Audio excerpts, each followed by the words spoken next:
এই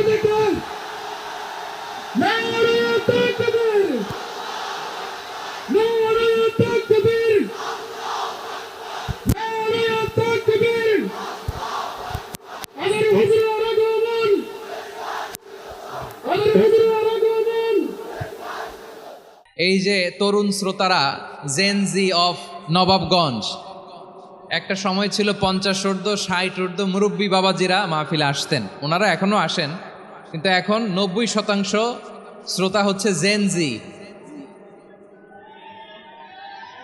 the young generation,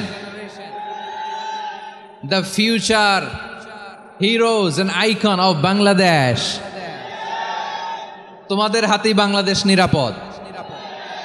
আমরা দেখেছি যত জুলুম, যত ফ্যাসিবাদ, যত অন্যায়, যত অত্যাচার, সব কিছুকে তোমরা দুমড়ে মুচড়ে সত্যের পয়গামকে 56,000 বাংলাদেশের প্রতিটি ইঞ্চি মাটিতে ছড়িয়ে দিয়েছো তোমরা। তোমাদের হাতে নিরাপদ এদেশের লাল সবুজের পতাকা। এজন্য তোমাদের কাঁধে অনেক দায়িত্ব।